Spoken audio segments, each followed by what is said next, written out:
Liberdade religiosa não vem de agora, ou pelo menos a luta pela liberdade religiosa não vem de agora. Vamos pensar no Egito Antigo, quando o faraó Amenófis IV fez uma reforma religiosa e impôs um único Deus ao povo do Egito. Provavelmente a maior reforma religiosa de todos os tempos da antiguidade. O politeísmo acabaria, ficaria apenas um monoteísmo com um Deus único. Não deu certo. A liberdade religiosa acabou derrubando o pensamento de Amenófis IV, porque os sacerdotes e as pessoas de modo geral cultuavam vários deuses.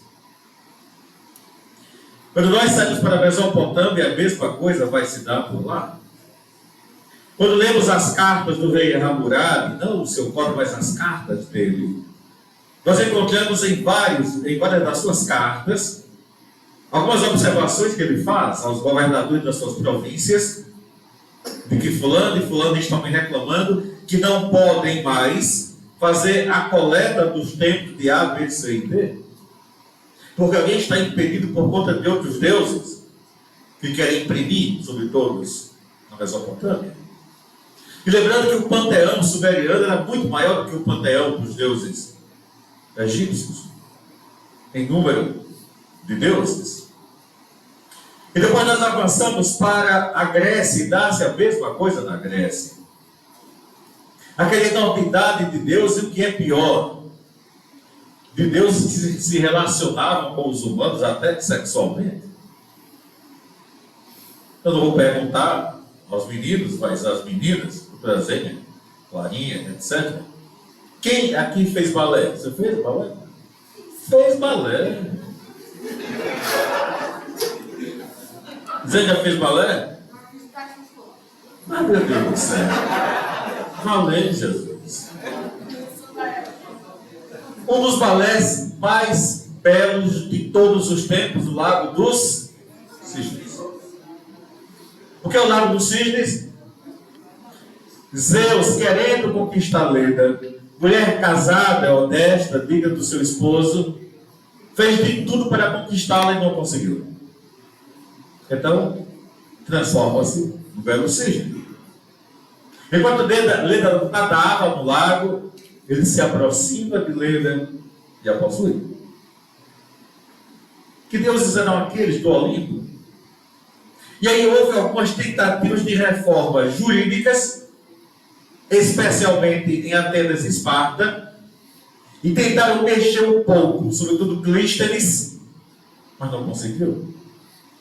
Liberdade religiosa é algo que é difícil de mexer. Mas, segundo alguns autores, como Herbert George Wells, que era ateu, Deus não criou o homem criou Deus. Ele diz, com medo do não vir a ser, o homem criou Deus. E Lewis Mumford, do seu livro A Cidade da História, nos diz que antes da cidade dos vivos, nós criamos a cidade dos mortos. Os locais de enterrar as pessoas aí nas cavernas. E alguns desses locais se transformaram em locais de peregrinações. E aí surge o mito do homem velho, da visão de Rembrandt, voltando a ele, de Wells. E o mito do homem velho acabou se transformando no mito de alguém acima de nós, de um Deus, de Zeus. Liberdade religiosa. Meus amigos, eu estou escrevendo agora um livro que eu tenho mandado para a editora dentro de 15 dias. Comecei a escrever em abril. Já são mais de 200 páginas. Tão rapidamente, fazer mais umas 150 e mando para a editora. E eu narro um fato acontecido aqui em Sergipe.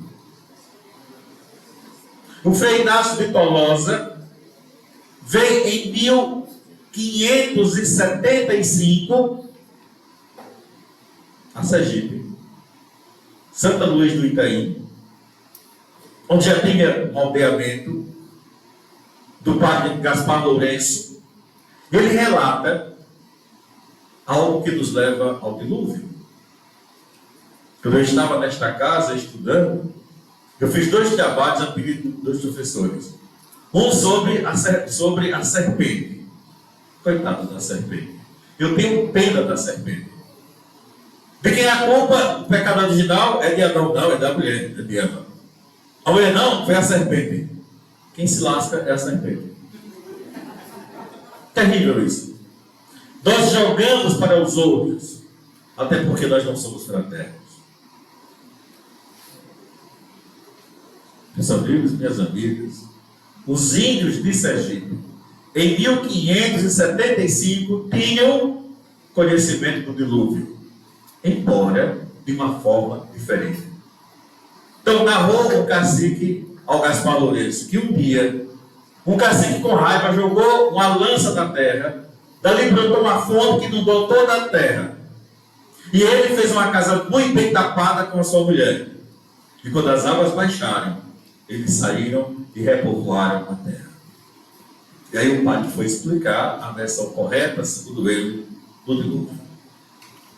Nós vamos prestar atenção ao que aconteceu no Brasil com os jesuítas, e prestemos atenção a uma coisa. Inácio de Loyola funda a companhia dele e imediatamente manda um espanhol e um português, já estava na ordem, para Portugal. E aí a ordem começa a crescer. E aqui a ordem chegou em 1549 com Tomé de Souza. E veja que coisa fantástica desse sujeito chamado Apóstolo Brasil Anchieta. Para catequizar os índios, ensinando a língua portuguesa, ele fez o quê? Aprendeu a língua tupi. E escreveu uma gramática em tupi. E com pouco tempo, a língua tupi era a língua mais falada do que o português na costa brasileira. É impressionante quando ele diz assim: quem é Deus, quem é Nossa Senhora, quem é o anjo, quem é o demônio, na língua tupi. Ele explica a Bíblia a parte do tupi. E é uma coisa interessante, pai. Por incrível que pareça, enquanto na Europa, Portugal inclusive, a mulher não tinha direito à escola, os índios da Bahia pedem a dobra de Anchieta, que ensina também às suas mulheres. A liberdade religiosa, Anchieta deu a eles.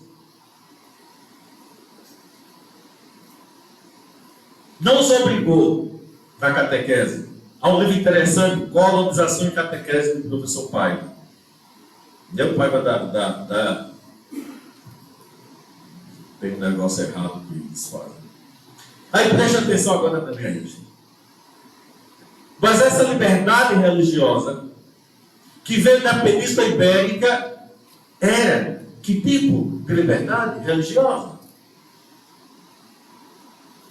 Enquanto os mouros estiveram na Península Ibérica, eles, os mouros, deram liberdade religiosa aos cristãos e aos judeus. Cobravam uma taxa para a sinagoga e para a igreja dos católicos. Não tinha protestante naquela época. Mas deu liberdade religiosa.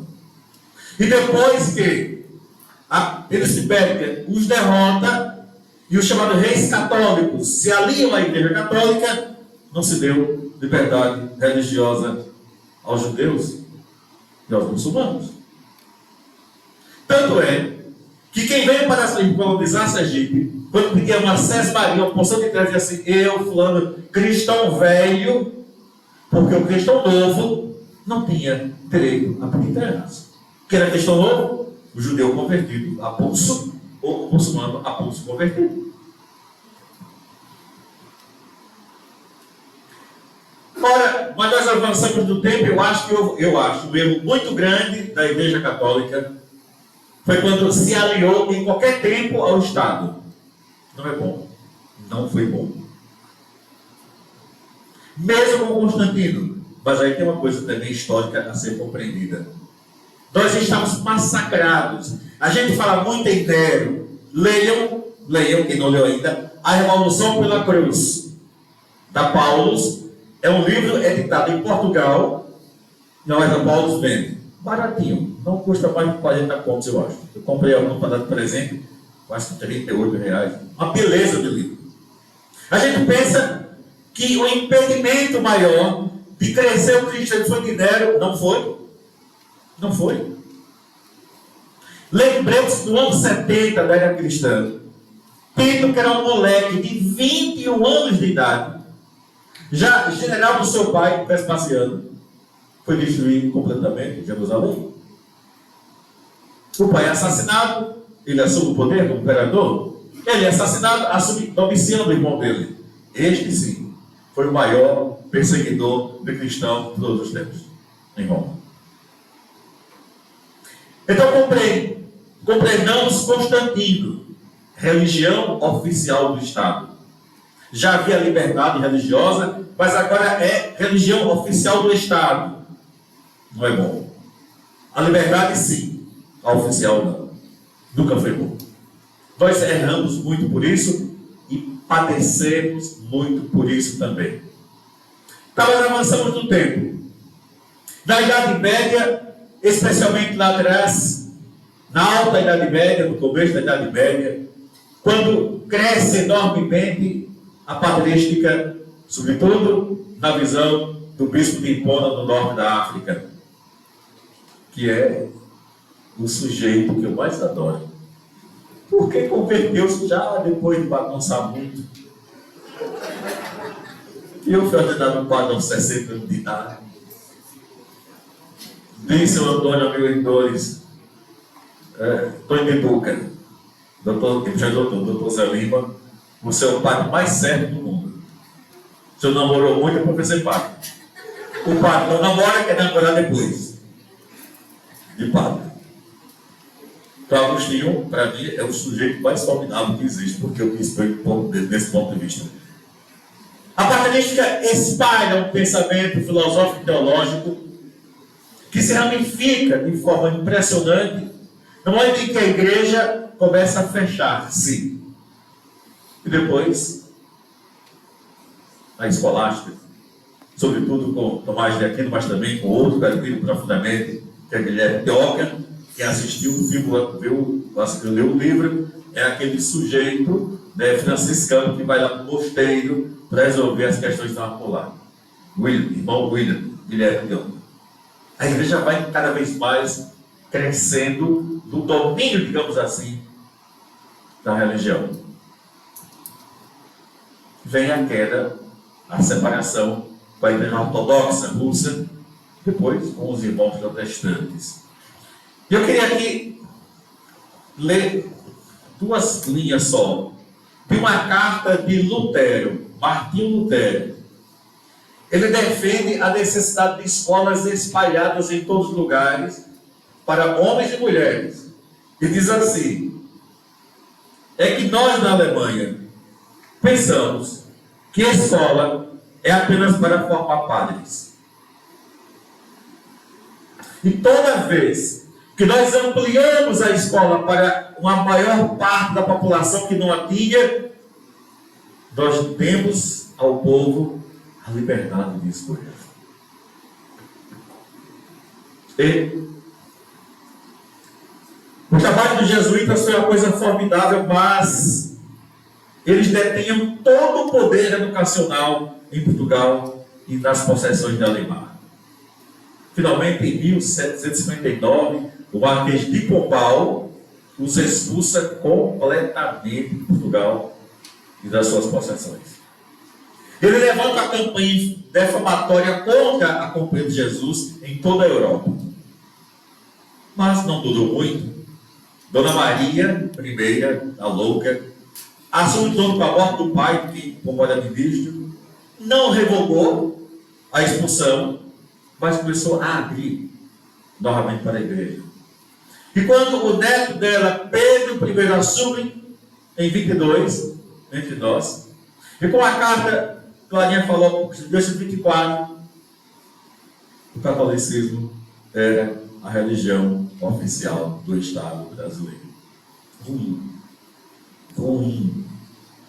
E passamos a ter 2 tipos de padres.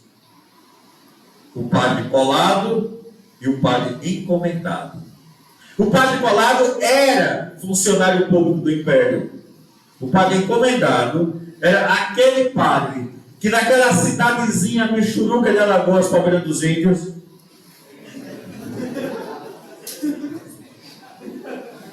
o povo encomendava, pedia ao bispo. Logo era encomendado. Este era sustentado pela comunidade. O outro não. Recebia do Império, o colado. Começou aí.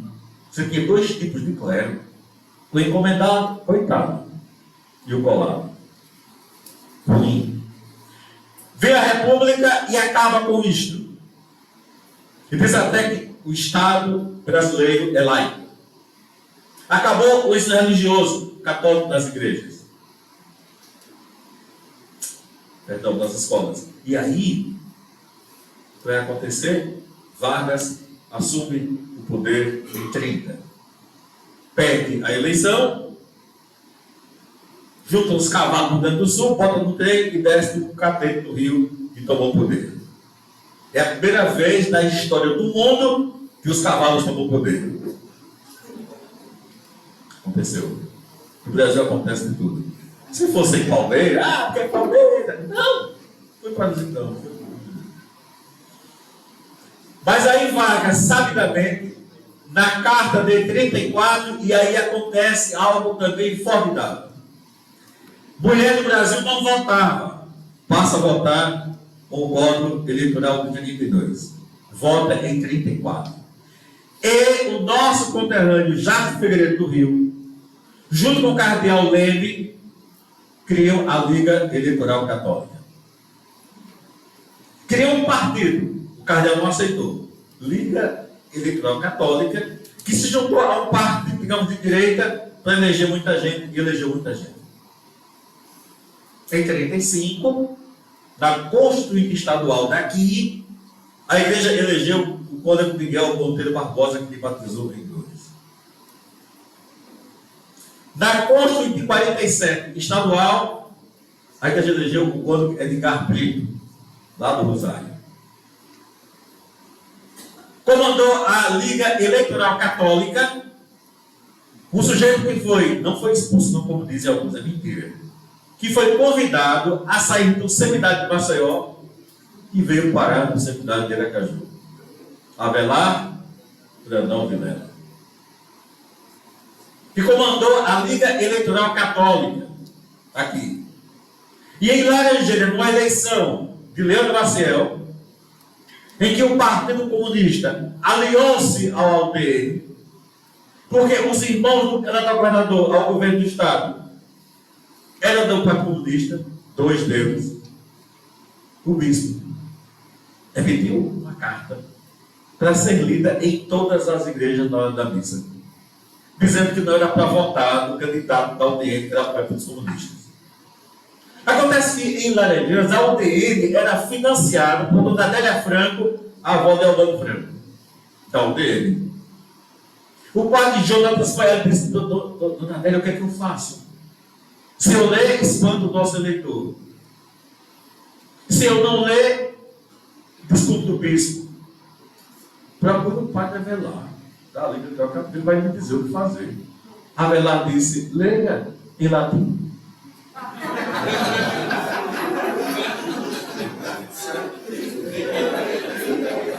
Cumpriu o que o bispo queria e não espantou os eleitores. Formidável esse Avelar Brandão Vilela. Mas aí o que acontece? Vargas deu um golpe de Estado em 37 e buscou o apoio do cardeal Leme para este golpe. E aí abre mais uma vez, né, o ensino religioso para a Igreja Católica. Alia-se a Igreja do mesmo modo como a Espanha de Franco aliou-se à Igreja naquela Guerra Civil Espanhola de 36. E é ali, depois daquilo, que surge o movimento que ganhou o mundo católico, os concílios de cristandade. A igreja conservadora, da Espanha, franquista. Eu sou concilista. Fiz concílio em novembro de 77, quando era coordenador da parte da juventude da Santa Catarina. Ora, mas nós avançamos no tempo. Vem depois o golpe militar de 64, novamente com o apoio da igreja. E aí, presta atenção uma coisa. Para mobilizar, para sacudir os católicos, sabidamente o cardeal Leme pede ao Papa Pio XI que faça de Nossa Senhora Aparecida a padroeira do Brasil. E o Papa faz. Então faz um movimento em todas as capitais e grandes cidades em defesa de Aparecida. Um movimento muito grande. Depois, no mesmo ano, em outubro, inaugura o Cristo Redentor. Outro movimento. A igreja volta a ser protagonista que estava esquecendo pela República. Mas vem o golpe de 64. Em que começa uma marcha em defesa da família e da pátria do Rio Grande do Sul por Dom Vicente Scherer. Divide a igreja. E a igreja, a partir daí, ficou até hoje completamente dividida. A igreja da direita e a igreja da esquerda. Lamentavelmente. Nós somos de Jesus. Nós somos de Cristo. Como espero que eu não tenho ouro nem prata, mas o que eu tenho eu lhes dou, em nome de Jesus. Não existe igreja de direita ou de esquerda. Mas para você de beber, teve um tempo que se mobilizava em torno dos bispos de direita, de esquerda e os moderados. O nosso auxiliar aqui, Edivaldo Monstro do Amaral, era moderado. Eu dizia, o senhor não vota com a direita, viu? Vota com a esquerda. Eu dizia ao bispo, porque eu me tornei amigo do bispo, graças a Deus, e ele dizia assim, 77, José Lima, você tem vocação, vá para o seminário. Você vai ser um bispo muito, eu não quero ser bispo nada, mas em padre, eu quero namorar. Eu quero namorar, agora depois de padre, tá maluco, você é doido? Aí um dia eu disse, eu vou para o seminário, com a condição de quê? De que eu não brigar com vocês, bispo, porque vocês não são raça de gente. Ah, você não leva a sério. Mas essa namorada que eu tenho para dizer isso, essa que eu tinha, ela lá do Espírito Santo, secretária da Igreja do Espírito Santo. E o Frei Lauro, alemão, dizia, minha filha, acabe esse namoro. Não está vendo que esse rapaz vai ser padre? Isso em 78. Infeliz da boca torta. Praga da gota que ele soltou. Olha, praga de padre e a festa. E aí a igreja se reagrupa, ora em torno dos militares, ora contra. Mas, na liberdade religiosa, nós precisamos agora sim lembrar do que diz Clarinha, a fraternidade. Meus irmãos, minhas irmãs, não pode haver liberdade religiosa sem que primeiro nós possamos compreender da fraternidade. E lembremos que Jesus não disse, Pai meu que estás no céu, venha a mim o vosso reino, o meu pão de cada dia. Ele não disse isso. Ele disse, Pai nosso, venha a nós o pão nosso. Ninguém soube viver, não dizer, não falar, ninguém soube viver melhor na eternidade do que Jesus, em todos os aspectos. Meus irmãos e minhas irmãs, vamos pensar numa coisa que me deixa intrigado muitas vezes. Os discípulos de Emaús, conversando um bocado de coisa, e só reconhece Jesus quando? Quando ele fala. Por quê? Porque eles devem ter participado de algumas ceias com Jesus. A gente fica pegado à última ceia. Mas é a última ceia mesmo, é a última. Mas se aqueles dois reconheceram a parte do pão, é porque eles estavam em alguma ceia com Jesus quando ele partiu o pão. Isso é fraternidade. A partir do momento que ele pega 72 e manda de 2 em 2, depois escolhe 12, isto é fraternidade. Quando ele atira pela pega, isso é fraternidade. A vida dele foi uma vida de fraternidade. E tem um poeta, sergipano, que disse assim: a vida só é bem vivida quando é partilhada com outras vidas. Para que nós tenhamos liberdade religiosa, nós temos que partilhar. Eu fui um dia desse à Assembleia Legislativa, convidado, eu e o padre Adriano, para discutir a questão do ensino religioso com base na liberdade religiosa.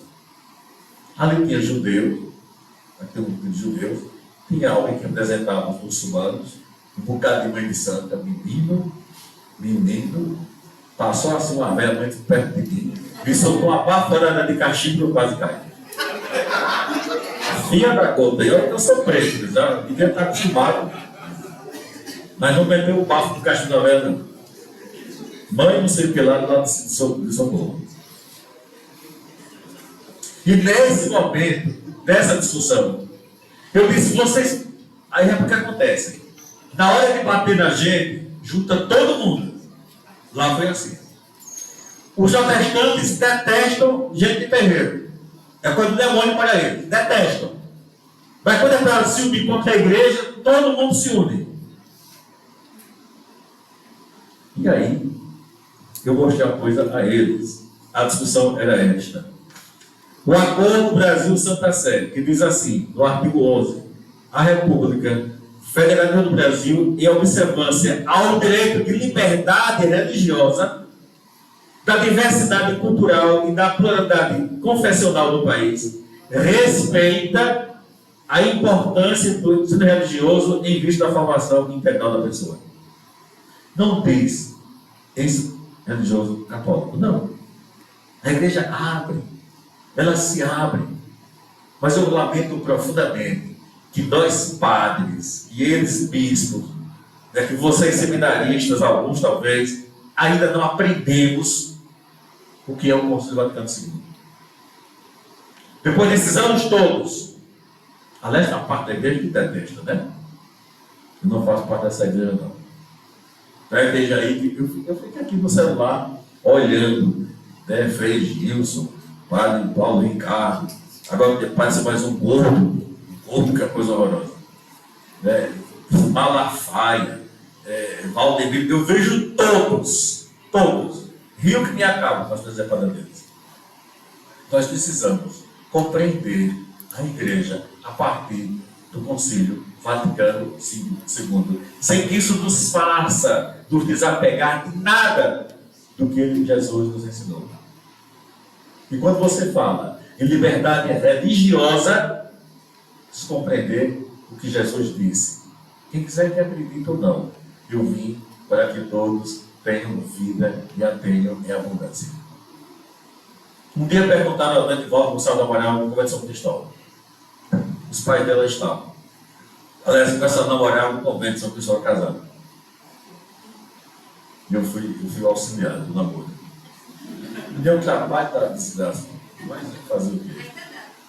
Ainda hoje, depois de tantos anos. Estou em Fortaleza agora, né? Daí eu. Perguntou a menina a Danivalda, um índio na selva, que nunca conheceu a Jesus Cristo, mas é uma pessoa íntegra, não se salva, cadê o batismo? Ele disse uma resposta tão simples para o Carlos Henrique: leia as bem-aventuranças.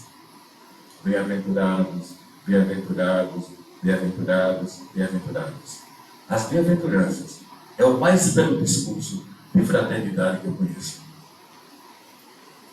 Que nós possamos, nesta casa de formação, que eu não pude, infelizmente, vir ensinar este ano, porque eu estou como corregedor geral da UFS. Sai daqui para cá, eu dou o dia todo lá agora. Quase. Só saio a fim de tarde da paróquia. Que nós possamos compreender que a liberdade religiosa primeiro tem que passar pelo nosso interior, pela mudança, pela transformação nossa. Enquanto na cabecinha miúda, apertada, pensando naquilo que não devemos pensar, porque o mais fácil do mundo é você dizer: eu defendo o Evangelho de Jesus Cristo. Eu defendo Jesus Cristo. Qual é o Jesus Cristo que você defende? Qual é o evangelho que você lê, compreende e prega?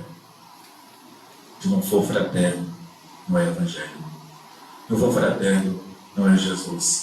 Se não for fraterno, não há ensino religioso, não há liberdade religiosa que se sustente.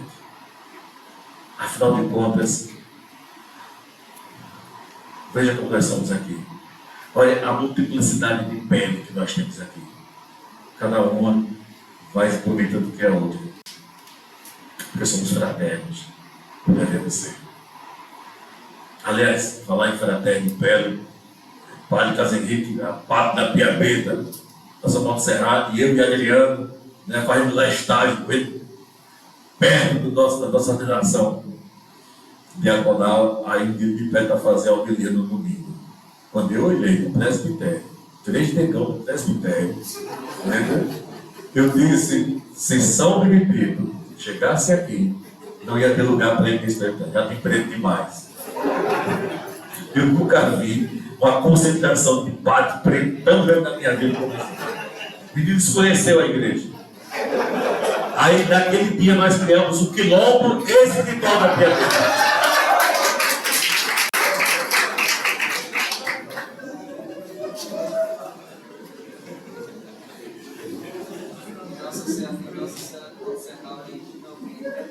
É negona. Negona mesmo. Pensa com negona. Jesus, meus irmãos, Jesus não era loiro, não. Morenão, do beijo pendurado na venta grande. Eu tenho um amigo judeu que casou com uma aluna minha, ela usou da USP, de Direito, ele é velho, ele é loiro. Ele diz a mim, eu não sou judeu. Vocês sabem que é uma versão sustentada por alguns rabinos hoje, de que eles não são judeus. No pequeno reino encravado entre a Polônia e a Rússia, havia 3 religiões: o catolicismo, o judaísmo e o islamismo. E o Deus que mandou chamar, cada um deles perguntou, qual a mais antiga de vocês? Os judeus. Obrigou todo mundo a se converter. Isso esse doido tem por aí. Mas nós somos fraternos, meus irmãos e minhas irmãs. Eu, por exemplo, sou convidado de vez em quando e vou à sinagoga em São Paulo, ao batismar, e vou à Páscoa deles, porque essa congregação israelita paulista determina que cada família na Páscoa judaica convide um cristão, católico, ortodoxo, protestante, para participar. Fraternidade. Nós precisamos muito de fraternidade. Botar o nosso pé no mundo. Diz Francisco, a igreja em saída, que vai encontrar as pessoas nas periferias geográficas e existenciais. Não pode haver igreja fraterna se nós não fizermos isto. E olhem, a periferia geográfica é fácil de encontrar. Os subúrbios estão por aí, os povoados. Mas a existencial, muitas vezes, está perto de nós, está na nossa casa. E a nossa casa ainda é o lugar mais difícil, às vezes, de catequizar e de viver a fraternidade. Mas que nesta casa não falta fraternidade, para que amanhã vocês sejam arautos da fraternidade em nome de Jesus. E defendam sempre a liberdade religiosa. Cada um siga o seu caminho. Nós seguimos o caminho daquele que disse, eu sou o caminho. Temos que seguir, que devemos seguir. Eu sou a verdade, temos aceitar e proclamar. Eu sou a vida, segundo a Paulo, viver as nossas vidas.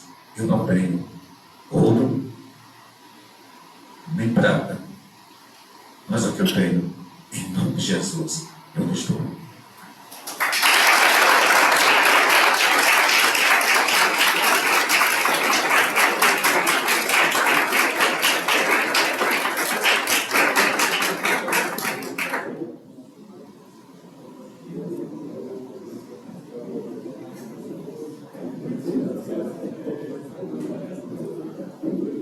Chegamos ao nosso segundo bloco de perguntas.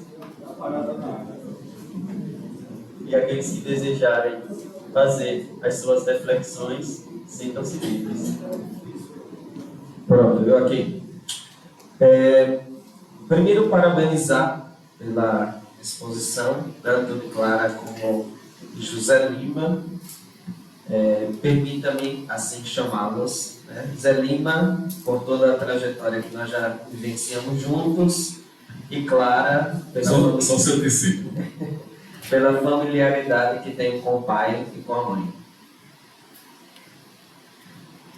Começando as questões que aqui eu vou apresentar, se dirigem aos dois. Zé Lima, tratando do tema, ele fez um aceno acerca do Concílio Vaticano II. E em seus documentos, nós temos ali 3 documentos que tratam sobre o tema de hoje. Primeiro, Dignitatis Humanae, que fala sobre a liberdade religiosa. Segundo, Unitatis Redintegratio, que fala sobre o ecumenismo, o diálogo entre as igrejas cristãs. E a Nostra Aetate, que fala sobre a igreja e a sua relação com os não cristãos. 3 documentos importantes que versam sobre a temática de hoje. No Brasil, nós temos uma grande diversidade religiosa, embora se tenha um maior número que professe, estaticamente falando, a fé cristã, seja católica ou proveniente do protestantismo, nas suas múltiplas variações. Temos também a presença das religiões de matriz africana, que são perenemente sufocadas, mas em meio ao sufoco continuam sobrevivendo, e outras religiões presentes. Talvez em Sergipe essas religiões não estejam presentes, mas temos, sobretudo nos grandes centros, presença de judeus e de outras ramificações. Localizando as questões para o estado de Sergipe, eu faço as seguintes perguntas. Com base nessa realidade brasileira, hoje não confessional, quais são os maiores desafios que enfrentamos no que tange a liberdade religiosa em Sergipe? Segundo, tendo a fraternidade universal como referência, seja do ponto de vista jurídico, seja daquilo que o Papa Francisco traz na Fratelli Tutti e também em outros documentos, quais ações concretas vocês podem apontar como via de transformação dessas situações emblemáticas que vivenciamos no cotidiano em Sergipe? E, por fim, como respeitar a liberdade de opção religiosa, superando a tentação da alienação proselitista tão presente em solo sergipano?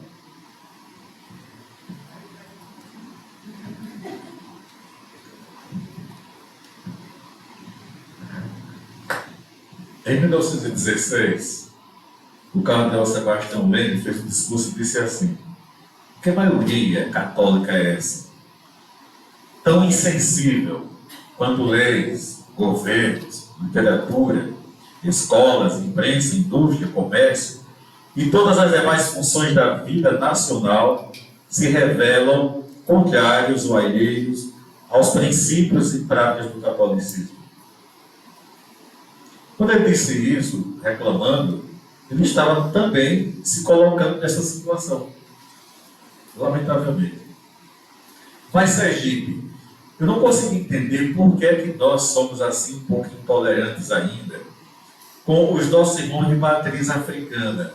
Afinal de contas, Sergipe é uma das províncias do Brasil, proporcionalmente, que mais recebeu escravos. Não é? Como é que o povo lida em Laranjeiras? Laranjeiras, berço de Pilina, berço de Alexandre, dois dos maiores chefes de religião afro que se respeitam em todos os tempos e que eram rivais, não se davam. Mas a fé católica ali foi implantada e se segurou. A gente estava na reunião semana passada, foi que o Chiquinho falou que lá ele está bem com todo mundo. Porque é preciso isso. Agora, eu sou ainda um pouco conservador dos seguintes pontos. Eu não aceito o sincretismo religioso. Yansan é Yansan. Oxalá é Oxalá. Xangô é Xangô. Eu posso até cantar um ponto de macumba. Ele veio da aldeia, xexé, vai te falar que xexé, salve camarada, xexé, alegre contente. Eu tenho só para Adriano, ele foi fazer a elevação da hora, você vai cantar o santo. Aquele terreiro, olha ali, é terreiro. Ora, nós precisamos aprender a conviver, mas agora tem outra questão interessante. Dessa-me aí da Assembleia, uma das mães de santo, discussando em favor da liberdade religiosa, Caio Nascimento dizia o seguinte: como é que vocês adoram Deus pregado numa cruz? Isso é uma coisa sórdida. Quando ela disse isso, eu desmanchei a Degona por completo. Desmanchei. Desmanchei a Degona. Uma paulada de Degona. Se eu não fosse pago, você ia pagar a filha da Degona. Olha, como não aprender a ler? Nós não aprendemos no Vaticano II. Inclusive, nós, de vez em quando, alguns padres aceitam, lamentavelmente, participar de um culto ecumênico, que não é ecumênico, porque tem terreiro no meio. Não é verdade? Não é ecumênico. Ecumenismo é uma coisa. Somos nós cristãos. Lá é tudo religioso. Mas o que fazer para mudar isso? Por mais que a gente possa se abrir, a gente encontra entraves também. Dom Lessa fez de tudo para se aproximar dos protestantes. Tem até um jantar com os pastores. A minha pergunta é: os irmãos de fé, por exemplo, acompanhavam os pastores? Nunca. Os irmãos não. Lá vão os pastores. Eu fui um tempo desse aí pregar, não era padre ainda não, já estava aqui. Fui convidado aí ao 18 do Forte, na Assembleia Betel. O pastor amigo meu me deu uma palavra, eu já aprendi com eles. Glória, aleluia. Aí quando acabou, veio uma irmãzinha assim e disse: meu irmão, veja bem, minha irmãzinha, meu irmão, quando o senhor estava pregando, eu vi o Espírito Santo descer sobre o Senhor. Olha, filha da puta, viu? Ela perguntou: o senhor congrega em qual igreja? Eu disse: na igreja católica. Ela fez. Aí foi embora, ligou o Espírito Santo. Perdi na mesma hora, fiquei sem Espírito Santo. Quer dizer, há uma intolerância de lado a lado muitas vezes. Eu já preguei na igreja Assembleia Betel, Madureira, Presbiteriana, Adventista, Batista Castelo Forte. Eu tenho um pastor dizendo: me chamam. Eu vou para as festas dele, por que não? Mas se eu chamar, eles não vão na minha. Mas eu vou para mostrar que eu não sou igual. Eu quero me abrir. Uma coisa é a minha fé. Uma coisa é a teologia que eu sigo. E a minha teologia está centrada em 4 evangelhos. Em algumas cartas apostólicas. Ali está a minha teologia. Nós vamos me abrir, eu preciso mostrar ao mundo que a necessidade dessa fraternidade, desse ecumenismo pregado aqui pelo Vaticano II. Mas, infelizmente, a gente tem resistências, eles têm resistências. Eu espero que um dia todos nós possamos aprender com Emaús e possamos, assim, partir o pão juntos. Como? Não sei. A gente tenta. Mas o mais importante de tudo é a gente seguir. Jesus não parou. Ele seguiu. A gente segue. Quem quiser que venha conosco. Mas quando a gente seguir, aí sim, a mão que aponta o dedo contra alguém é a mesma mão que pode se estender por esse mesmo alguém. Não apontemos, estendemos a mão.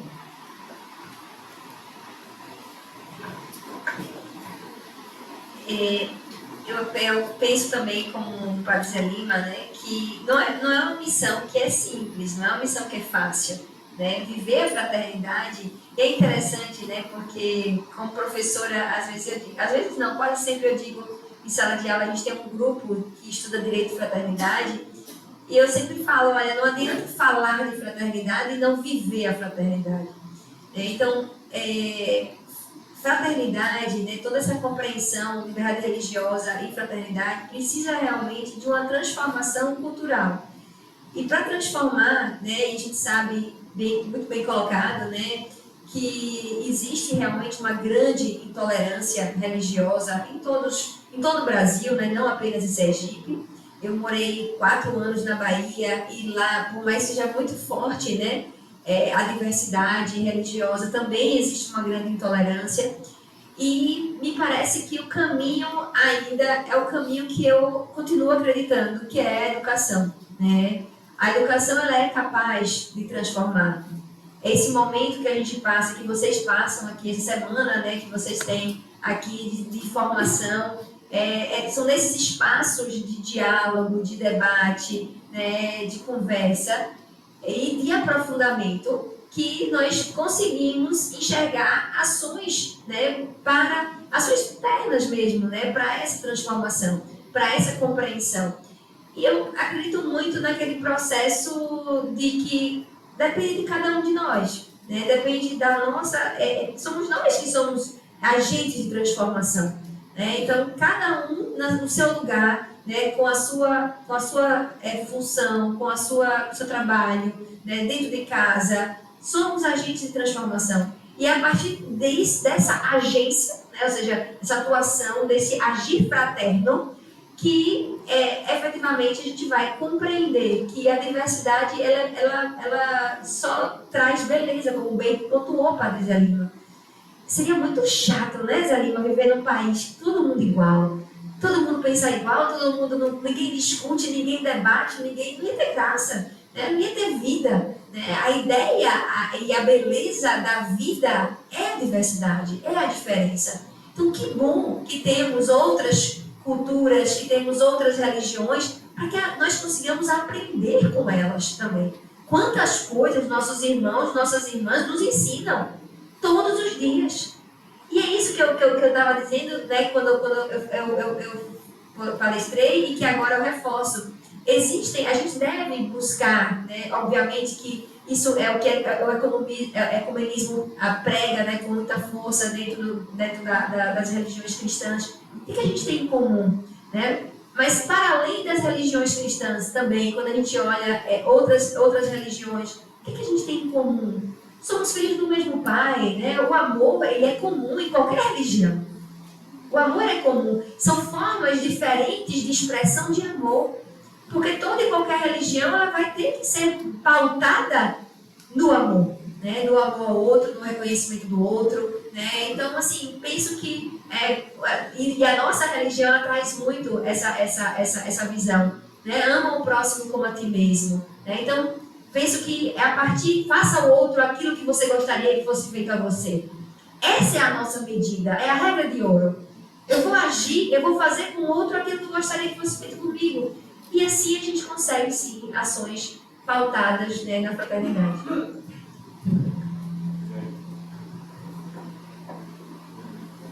Mais alguma pergunta? Boa noite. Agradecer pelas explanações. Foi pensado, né, e graças a Deus fomos agraciados com esse aspecto da fraternidade, como dizia o Dr. Carlos Augusto, como categoria não só jurídica, mas também de vida. Né? A minha pergunta, ela parte também de um relacionamento mais institucional. Quais os limites, e se esses existem, que pudessem ser nos apresentados da possibilidade ou não do exercício da fé, do exercício da liberdade religiosa, a sua prática, nas instituições públicas. A gente vê no legislativo cultos, a gente vê realizações de missa, a gente vê frentes parlamentares evangélicas, católicas, enfim, né, e que culminam muitas das vezes em sessões de exercício da fé, né, cultos, enfim. Nas instituições de ensino público, faculdades, por exemplo, né, as atuações das pastorais universitárias, por exemplo, também é um aspecto a ser apresentado. Mas a partir do momento que se coloca limitações a esses exercícios, há uma violação, ou posso dizer, uma restrição à liberdade religiosa, ao direito fundamental. É possível ponderar, é possível utilizar até mesmo a fraternidade para ponderar essas restrições existentes da laicidade com o exercício da liberdade religiosa, partindo desse pressuposto da relação entre instituições, certo?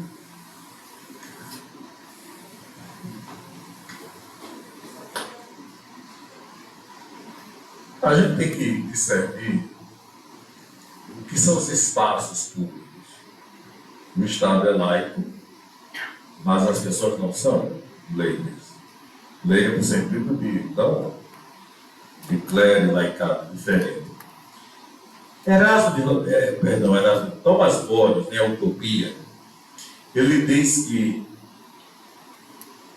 os guias espirituais das religiões ali professadas eram os responsáveis pela educação. Dom Pedro Tomás Borges, ele apresenta liberdade religiosa, embora ele fosse católico, e morreu por ser católico, que não aceitou o casamento, né, o casamento de Henrique VIII. Mas ele prega a liberdade religiosa, e diz que cada líder religioso é o responsável pela educação daqueles que lhe seguem. Mas há um espaço público em que alguns defendem que não haja nenhuma prática religiosa para onde destoar. Eu hoje estava dizendo ao reitor da universidade, numa conversa no almoço, que na Academia Serpente de Letras, o doutor Antônio Garcia, católico, ele queria tirar o crucifixo da parede. Porque ele dizia que a academia não deve se meter em política a parte disso. Porque ele tinha protestantes, católicos, espíritas. Luiz Antônio Barreto, que era ateu, foi quem defendeu a permanência do crucifixo. Um ateu, por uma questão cultural, disse ele, defendo a permanência do crucifixo. E Antônio Garcia, que era o presidente católico mesmo, líder católico, queria a retirada por entender que o espaço da academia não devia manifestar nenhuma preferência religiosa. Perdeu, só tem 3 votos e nós derrotamos. Eu tive um problema quando fui diretor regional de educação em Dores, em 84, que correspondia a Riachuelo, a Monte Alegre, porque o ensino religioso era controlado ou coordenado na Secretaria de Educação por irmã Aparecida. Só que ela queria impor um ensino religioso católico. Eu disse, não, na minha DR não. Tem que ser aberto. Sabe por que aberto? Porque eu fui professor de religião do colégio salesiano e eu tinha um aluno que era presbiteriano, hoje ele é pastor. Ele não tinha obrigação de frequentar a aula e nunca perdi uma aula minha. Edmilson. Ele é pastor da presbiteriana. Porque eu ensinava religião no aspecto amplo, mas claro, a parte do cristianismo, mas tocando em tudo. De tal maneira que o padre Samuel, o diretor, me pediu uma turma de 6ª série para ele ensinar, eu entreguei. Passou só 15 dias, me devolveu a turma. Os alunos não aceitaram. Porque o padre queria que rezasse todo dia a Ave Maria, ele não gosta. Então, nos espaços, eu acho que a gente errou também, a Igreja Católica errou, quando abandonou de vez a questão política com os militares do governo. Alex acabou. A Juque acabou. Não é? Os movimentos. A juventude católica universitária acabou. Lamentavelmente. Então nós perdemos um espaço precioso. Hoje a gente quer retomar e há dificuldades nessa retomada.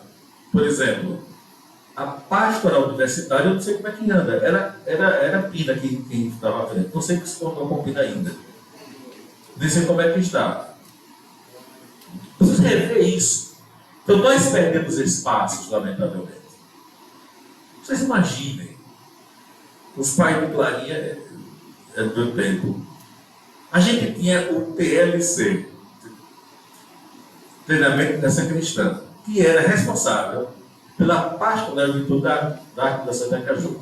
Os pais da doutora Zênia, doutor Léo e Esther, trabalhavam com a gente. Nós tínhamos 41 grupos de jovens, 41 ativos na arquidiocese, 21 na capital e 20 no interior.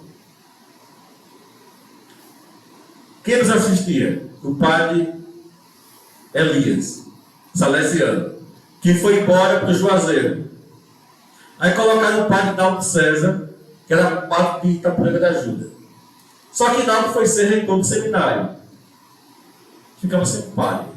Eu fui ao arcebispo do Luciano, em maio de 82, eu já era advogado. Peguei aí um padre para ficar conosco. A resposta dele: eu não tenho um padre para trabalhar com vocês. Acabe o movimento.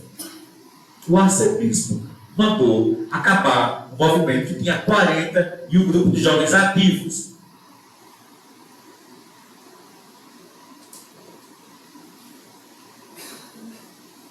Dom Marilino Sivieri, de Salvador da Memória, que era pároco em Lagarto, um dia veio lá com 2 ônibus, todo primeiro domingo do mês. A gente reunia até 1.200 jovens, todo primeiro domingo do mês. Ele perguntou: Zé, como é que vocês conseguem tantos jovens? E a graça de Deus. E quando acabar o movimento, nós acabamos. Eu desci aquelas escadas da Cúria, chorando, me encostei na parede da calçada e fiquei chorando. Tinha 6 anos que eu estava na pastoral. Quer dizer, a gente perdeu espaços, lamentavelmente. Então, você recompôs os espaços. Recompôs a pastoral universitária. Porque apenas você levar a missa na UFS. Mas você perde o espaço. Retomar os espaços. Olha, se um dia a minha fé em Cristo falhar, eu deixar o sacerdócio, vai acontecer o quê? Vou ocupar o espaço que eu não ocupei antes. Vou botar o meu terreno de Paíba de Oxalá. Eu acho, em relação a essa pergunta, né, assim, muito, realmente, de fato, né, como o Padre Zé Lima pontuou, a gente perdeu, né, os espaços, mas dentro dessa temática, né, eu acho que isso também tem bom senso, né, das relações. Por exemplo, eu também sou da linha de que, como a gente contou, e o Padre Zé Lima trouxe muito, né, um percurso histórico, nós fomos um país confessional, né? Eu brinco, às vezes, em sala de aula: vocês querem, né, a gente fala, né, o Estado laico, todo mundo tirar os crucifixos, então vamos né, deixar aberto. Aí eu digo: então vamos acabar com os feriados religiosos. Não, por favor, porque os feriados religiosos são todos católicos. É cultural. Né? Então, assim, ter um crucifixo na sala de audiência, ter um crucifixo, né, como a gente tem muito nos espaços, é reflexo de uma cultura, da nossa cultura. Só a título de curiosidade, o maior tempo, se a gente olhar as constituições ao longo da história, da Constituição de 24 até a Constituição de 91, foi a Constituição mais duradoura, né, em todo o processo. Então, por muito mais tempo, dentro do processo histórico brasileiro, nós fomos confessionais católicos. Então, agora, infelizmente, nós perdemos espaço. Precisamos reconquistar. E concordo demais com o Padre Zé Lima quando ele diz que a gente não pode, nós cristãs, somos seres e temos que ser seres políticos por natureza. Então nós não podemos nos afastar desse aspecto. É intrínseco da minha visão, gosto muito da política, né, faz parte do ser cristão se integrar nesses ambientes, né, de política, porque é a partir daí que a gente consegue a transformação social e a garantia de direitos e deveres para os nossos, né, irmãos e irmãs que estão ali no nosso dia a dia. Então, sim, é conquistar os espaços. A fraternidade pode ser utilizada nessa ponderação. Eu tenho muito cuidado com a fraternidade, sabe? Então, assim, a gente não utiliza a fraternidade como um discurso que muitas vezes se torne um discurso utópico e vazio. Ela tem que ter muito fundamento para não perder o seu valor, não perder a sua força. Então, a gente não pode banalizar o discurso da fraternidade. Então, eu não entendo que a fraternidade vai ser o melhor caminho para você utilizar para falar de restrições. Não. Você vai entender que todas as expressões religiosas devem ocupar os seus espaços e devem ter os seus e por isso, por ser exatamente um espaço público, cada uma delas deve e pode sim se manifestar. Mais alguma pergunta? Fiz o momento. Então, agradecer mais uma vez ao presidente do Padre José Lima, da professora Clara Machado, por ter disponibilizado esse tempo para, tenho certeza, enriquecer mais ainda o nosso intelecto e também nos ajudar nesse itinerário de vida cristã. Então, muito obrigado, Padre José Lima, professora Clara Machado. Devolvo agora a palavra ao mestre cerimônias.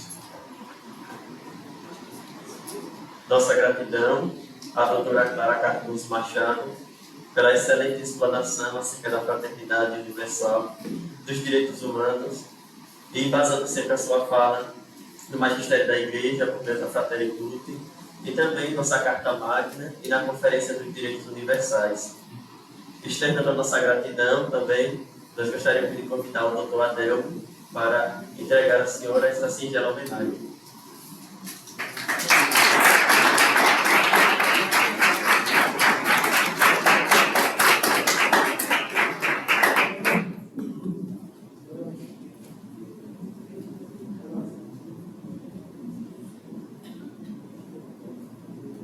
Também gostaríamos de externar a nossa gratidão ao professor Dr. José Lima Santana pelo brilhante caminho que nos fez percorrer ao longo da história da Igreja, bem como os principais acontecimentos que sucederam e que sucedem até hoje. Ao senhor, doutor, professor Padre José Lima, nós convidamos o seminarista Marcos para entregar uma singela lembrança.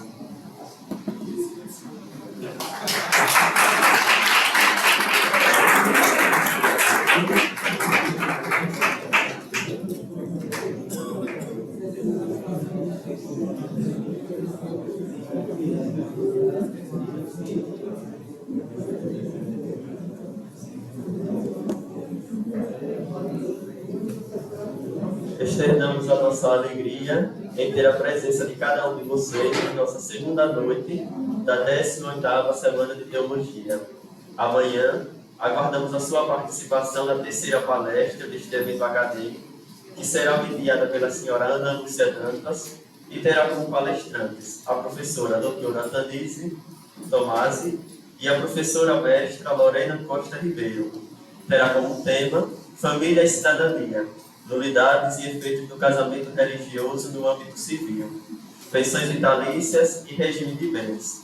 Amanhã, também no período da tarde, nós teremos o segundo dia de minicursos, no qual teremos o minicurso ministrado pelo Dr. Adelmo, que consiste no discurso de ódio, relações entre direito, política e religião, na perspectiva de linguagens. O minicurso mediado pela doutora Carolina Santos, que terá como temática o médico e a objeção de consciência sob a ótica dos princípios básicos da Igreja Católica e do direito constitucional. E daremos continuidade ao minicurso que está sendo ministrado pelo Frei Gleise Campinho, que tem como tema Cristologia Contemporânea. E de antemão avisamos que o minicurso que aconteceria na sexta-feira, ministrado pela doutora Miriam Tereza, ele foi cancelado. Então, na sexta-feira, nós teremos apenas a continuação e finalização do minicurso do Frei Gleiser. Concluímos este momento evocando os ensinamentos transmitidos por meio do magistério do Concílio Vaticano II. Com efeito, o homem criado à imagem de Deus recebeu a missão de dominar a terra com tudo o que era potente e de governar o mundo na justiça e na santidade, isto é, reconhecendo a Deus como Criador de todas as coisas, orientando para ele o seu ser e todo o universo. Assim, com todas as coisas submetidas ao homem, o nome de Deus seja glorificado na terra inteira. Portanto, bem longe de pensar que as obras produzidas pelo talento e esforço dos homens se opõem ao poder de Deus, ou considerar a criatura racional como rival do Criador, os cristãos, pelo contrário, estão convencidos de que as vitórias do gênero humano são um sinal da grandeza de Deus e fruto de seus inefáveis desígnios. Quanto mais, porém, cresce o poder dos homens, tanto mais aumenta a sua responsabilidade, seja pessoal, seja comunitária. Onde se vê que a mensagem cristã não afasta os homens da tarefa de construir o mundo, nem os leva a negligenciar o bem de seus semelhantes, mas, antes, os impele a sentir esta obrigação como um verdadeiro dever. Desejamos a todos uma excelente noite e, pela sua atenção, obrigado.